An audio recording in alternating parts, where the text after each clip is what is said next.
Hey guys, what's going on? It's Ash here coming at you today in Clash Royale. As promised, we're going to talk about how to counter this annoying as hell PEKKA deck.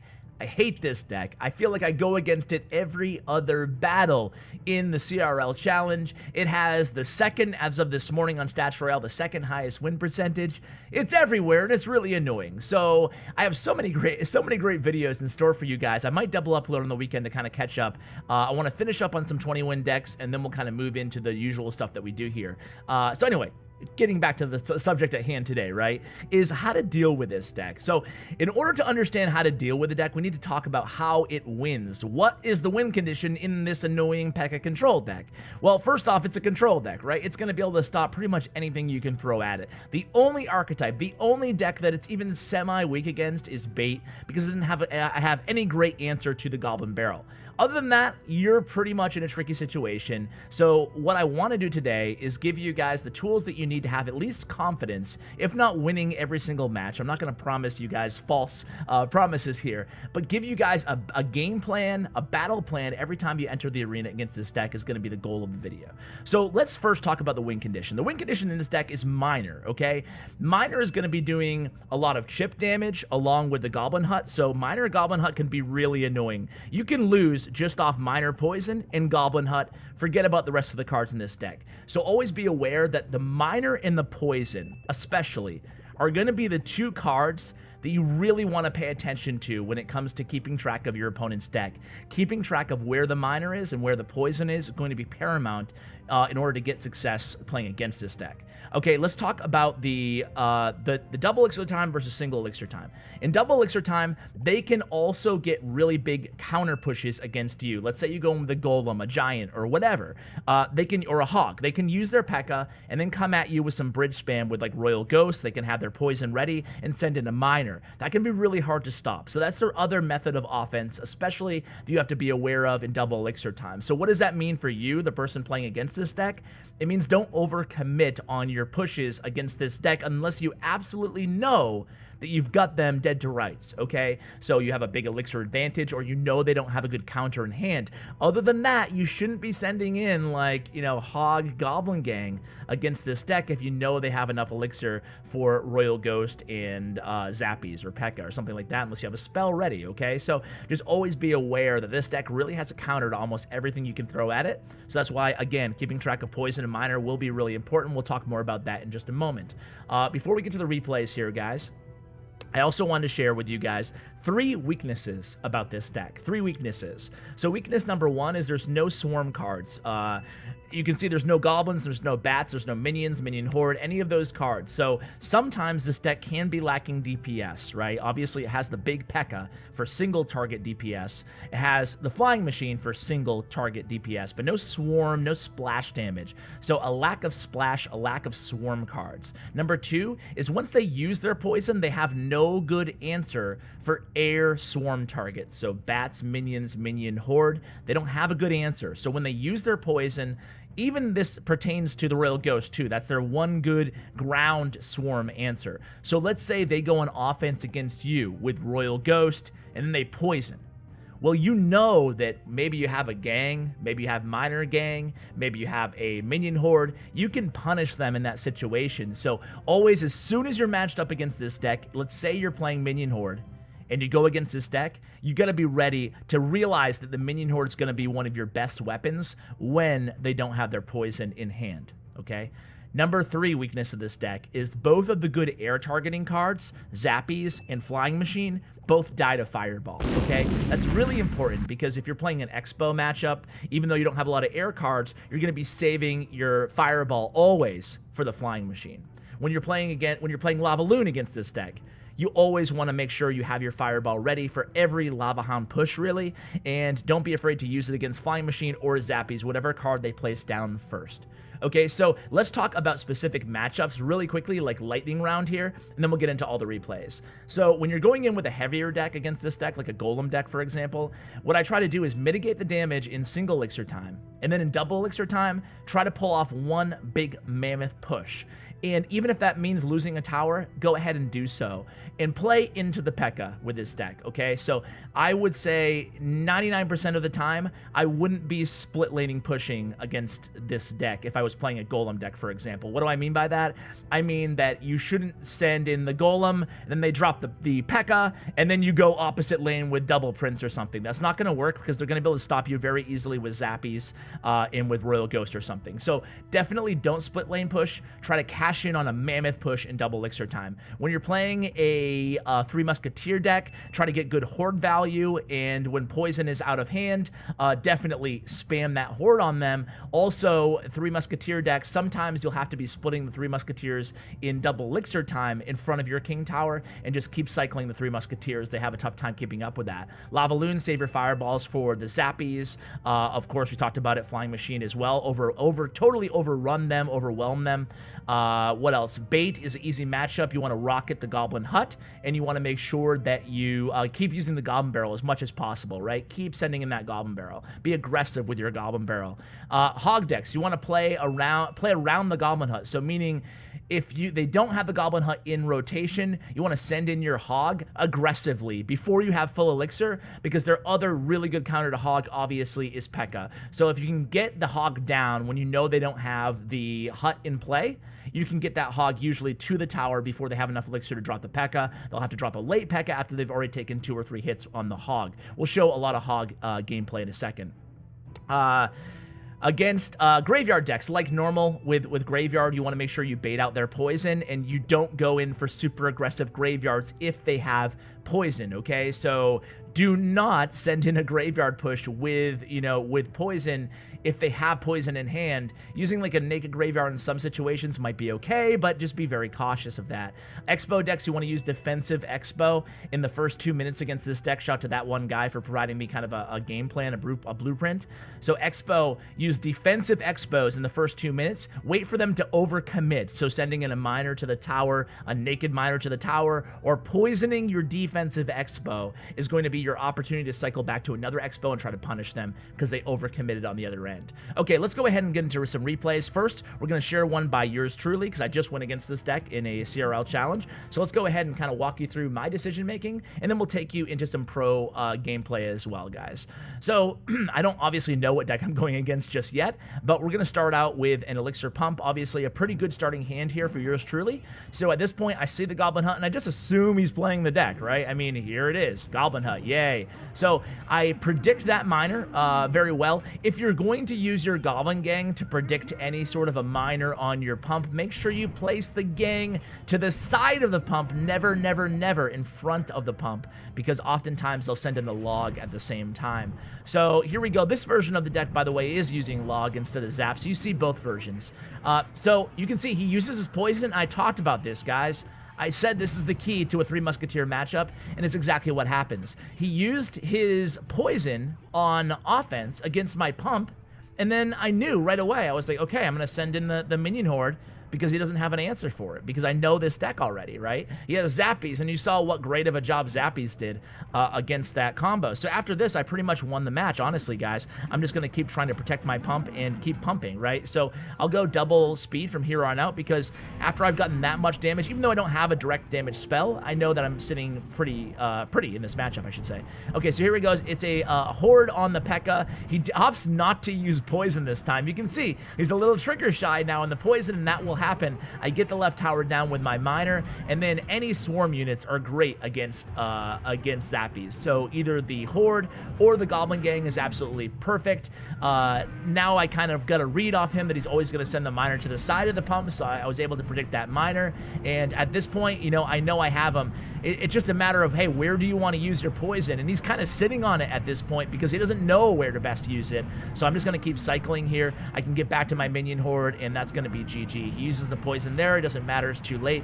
Almost got the 3 crown, just was stopped by time. So guys, let me go ahead and switch over to some other pro gameplay. Be right back at you right now.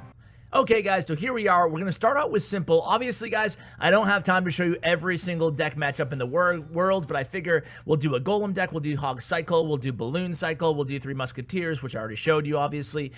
So let's get right into it here with Simple. Now Simple's been playing this deck, he's been dominating with it. This is like his quintessential deck. And here, you know, right early off, we talked about this, you're going to try to play around the Goblin Hut.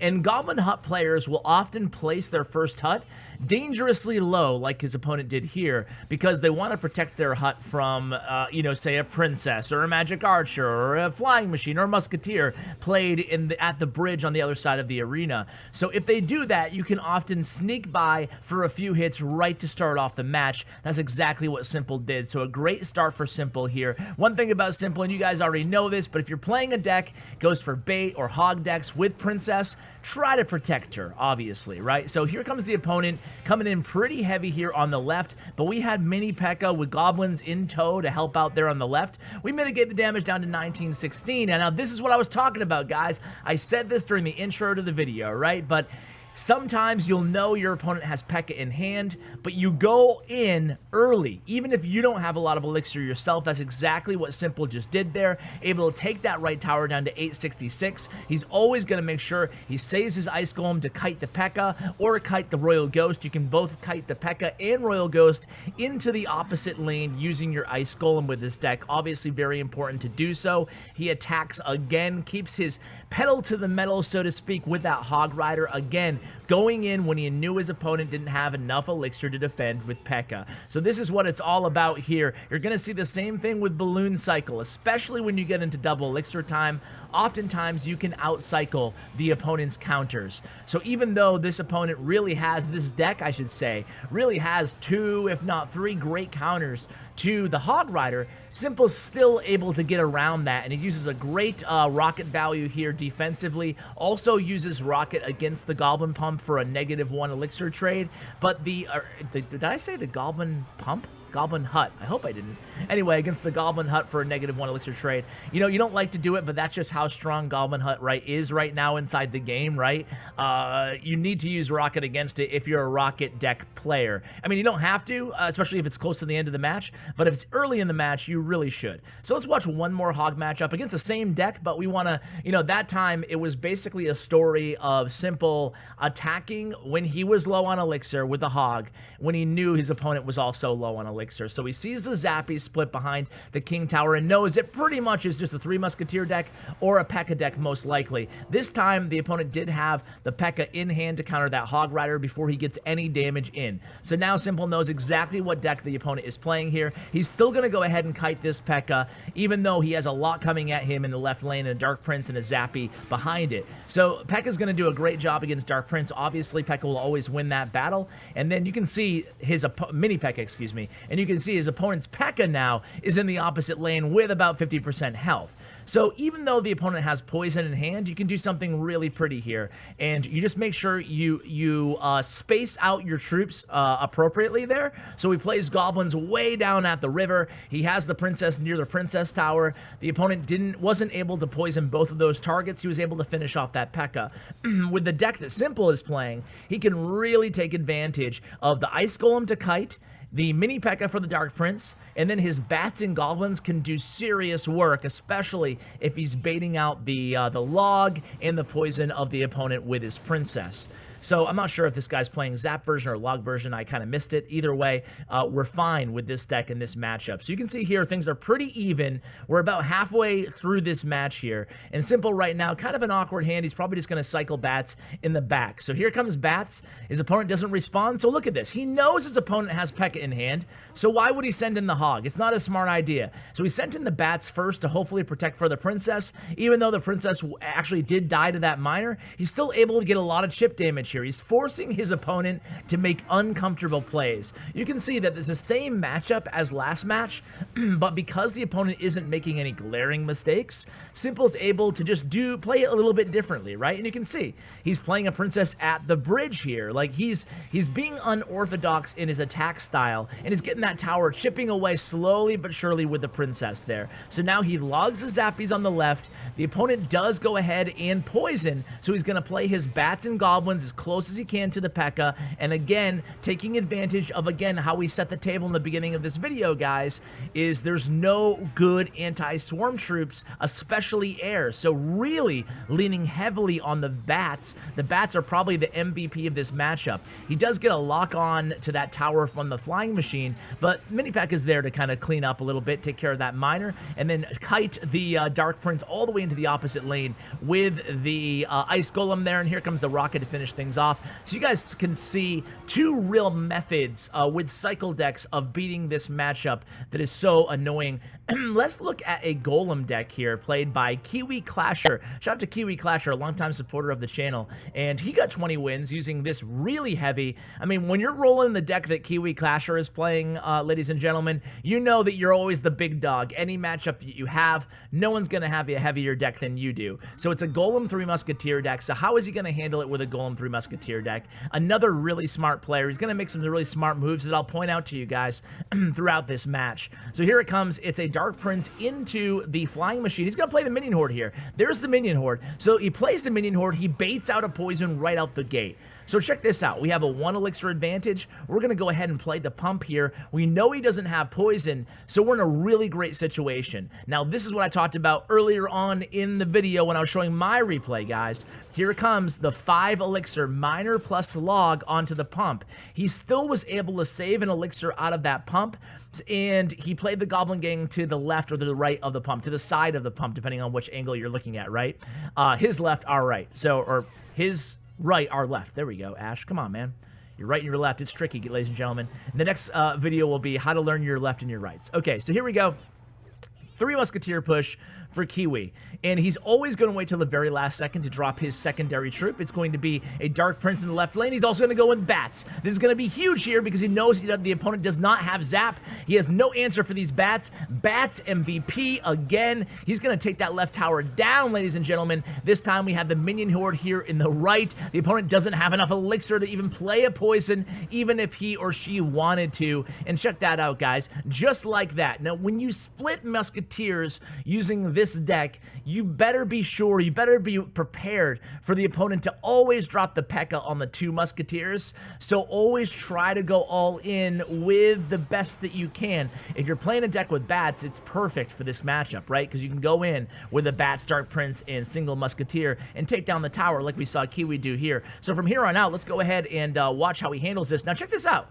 He plays the 3 Musketeers behind the Golem, knowing that the opponent would be able to cycle back to poison in time. And he did that on purpose. He's going to give the poison value, and now we're going to start spamming the horde in the pocket. Check that out. We baited out the poison. The Musketeer is actually still going to live, so the Musketeer is still helping out there, even though she only has like 20% health, and we're just going to spam the heck out of this opponent here. And you can see, even with the P.E.K.K.A., we're still able to get a lot of damage to that right tower, taking it down to, man, we almost took it out, guys. Check that out. Golem is still alive, Golemites, and here it is. That tower is down, ladies and gentlemen. There's the 3 crown. Boom.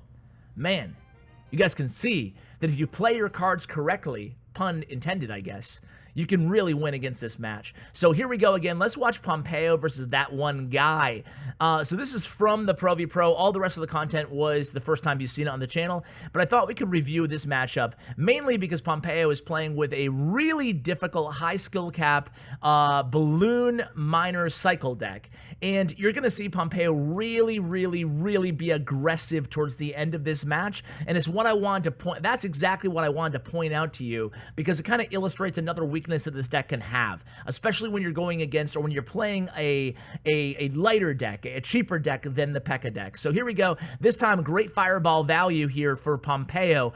That one guy playing the flying machine just a little bit too close to that Goblin Hut, even though obviously the Magic Archer also dies. He was able to get a decent amount of damage. So here comes a little push here for that one guy. And you know, when you play against this deck, your opponent's going to do that. They're going to drop the Royal Ghost at the bridge at times, be a little bit more aggressive with their pushes, so you have to be ready for that. Now here we go with the first balloon attack here for Pompeo in the left lane. Now that one guy's almost always going to be able to get to his hut in time to kind of prevent the balloon from hitting the tower. But you're going to see very soon here, Pompeo's going to really start turning up the heat with the balloon. He's just going to start cycling and cycling and cycling, and eventually he'll get that balloon to the tower. So here we go. We're lightly defending with the Mega Minion in the right lane. We're going to use guards on that Royal Giant. This balloon's not going to get to the tower, but it's going to die right in front of the tower. So here it goes. A fireball saved always for the flying machine in this matchup, and the death damage does take that tower down to 1485. So here we go again, relentlessly, another Miner Balloon Ice Golem. The opponent, that one guy, is forced to play another hut here. We're going to back it up with a Mega Minion. Just really, really nice gameplay here. Really aggressive by Pompeo. And Pompeo, again, is going to repeat. That one guy plays a P.E.K.K.A at the bridge, but guess what? We have guards in hand. We're going to cycle to them. Unfortunately, P.E.K.K.A actually does get one hit, but we get the balloon to the tower there. And I told you, that's what it's all about, is putting the pedal to the metal there and putting the pressure up if you have the cheaper deck. That was really well played there, so shout out to both of those guys. Shout out to all the pros that joined this channel today. We have Simple, we have Kiwi Clasher, we have, of course, Pompeo and that one guy providing me extra tips for Expo as well. Guys, I hope this episode has given you a little bit more of an understanding on how to go up against this notoriously popular and annoying deck. So guys, with that said, huge shout out to my YouTube partner, Brent Chong. Check out his information in the description below, along with Stats Royale win rates. I'll have all that stuff linked for you in the description. Guys, thanks so much for watching, and as always, take care, guys.